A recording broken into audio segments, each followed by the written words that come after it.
অনেক কিছু কাজের ট্রিটমেন্ট আমি দিতে পারি ভালো। মনে করেন যে অনেকের যে বউ চলে জায়গা একটা ছেলের সঙ্গে, অনেকের প্রেম ভালোবাসায় ব্যর্থতা আছে, তাদের আমি 72 ঘন্টার ভিতরে ইনশাআল্লাহ রহমতে 72 ঘন্টার ভিতরে সমাধান করে দিই। অনেকের জিনে ধরে ফেলাইছে, অনেকের জায়গা মিলে মামলা, অনেকের শত্রু বাড়িতে, অনেকের ভাই বোনে ভাইতাই মিল নাই, ঠিক আছে, সেগুলো আমি কাজ করে দিই। আমি কাজে বিশ্বাসী, আমি কাজ করবো পরে আপনি আমার খুশি করবেন, ঠিক আছে, এই আমার কথা। সুপ্রিয় দর্শক, আসসালামু আলাইকুম। দেশ ও প্রবাসে যে যেখানে আছেন আপনাদের প্রত্যেককে শুভেচ্ছা জানিয়ে শুরু করছি আজকের প্রতিবেদন। আজ আমরা কথা বলবো কবিরাজ ময়নুল ইসলাম সাহেবের সাথে।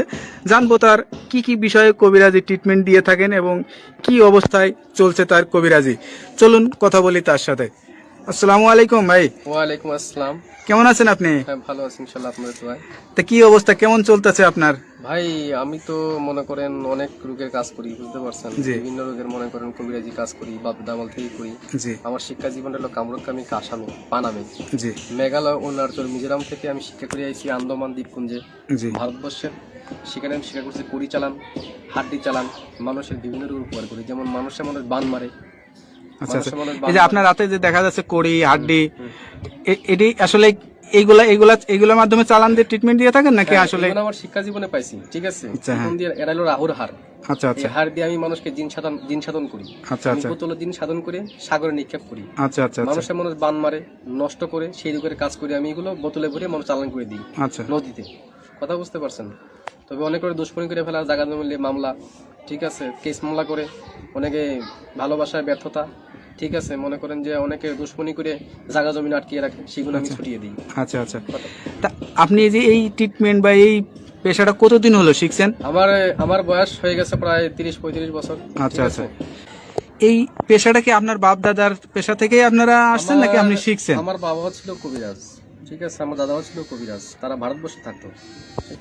ত্রিপুরা রাজ্য, মেঘালয়, অরুণাচল, মিজোরাম, নাগাল্যান্ড থেকে শিক্ষা করে বাংলাদেশে আসি। বাংলাদেশে আমাদের বাড়ি, ঠিক আছে। আপনার জন্মস্থান কি বাংলাদেশেই? আমার জন্মস্থান ভারতবর্ষে।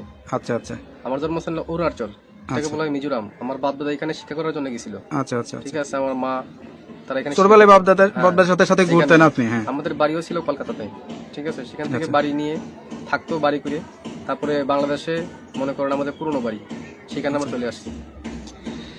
এখন যে দেশে আছেন বা এই যে এখন যেখানে আছেন, এই ঠিকানাটা কোথায়? এটা হলো সাভার।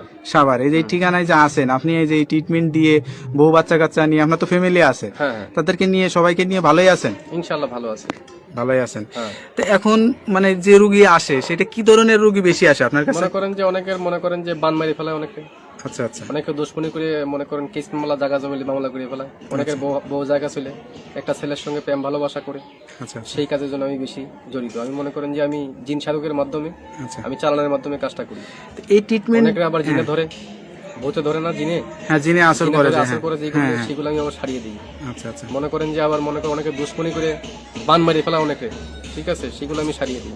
আচ্ছা আচ্ছা, তো এই ট্রিটমেন্ট করার জন্য আসলে কি কি মানে করা লাগে? আপনি কোনো টাকা পয়সা নেন নাকি আসলে? না, যদি কোনো কিছু লাগে দরকার, সেগুলো আমরা বলে দিই মোবাইলের মাধ্যমে। যদি কিছু আয়োজন লাগে, সেটা তারা পেমেন্ট করে আমি কাজটা করে দিই। আচ্ছা আচ্ছা, এটা ধরেন অনেকে আসতে পারে না, অনেকে দেখা যাচ্ছে যে মানে যোগাযোগ করতে পারে না, তাদেরকে কিভাবে ট্রিটমেন্ট? আমি মোবাইলে ট্রিটমেন্ট করি বেশি। আমি আন্দামান, অরুণাচলের, তারপরে মনে করেন শ্রীলঙ্কা, বিভিন্ন দেশের কাজ আমি মোবাইলের মাধ্যমে করি, যেমন দুবাই, মালয়েশিয়া, জার্মান, ঠিক আছে, ফিলিপাইনি, সৌদি আরব, কাতার, আচ্ছা, এগুলো কাজ আমি মোবাইলের মাধ্যমে করি। মানে মোবাইলের মাধ্যমে আপনি আসলে চিকিৎসা দিয়ে থাকেন? হ্যাঁ। আচ্ছা, তো এইটার জন্য কি কি লাগে, কি ধরনের মানে যার যার কাজের সেই সব যেমন আয়োজন লাগে, সেগুলো আমি দিয়ে করি। মনে করেন এক কাজের একটা ধারা আছে। আচ্ছা আচ্ছা, একটা কাজের একটা ধারা, সেই ধারা অনুযায়ী কাজটা করতে হয় আমার। এবার কার কোনটা লাগে, তার কি নাম, বয়স, কিরকম গায়ের রং, কিরকম উচ্চতা, এগুলো দেখে আমি কাজ করতে হবে।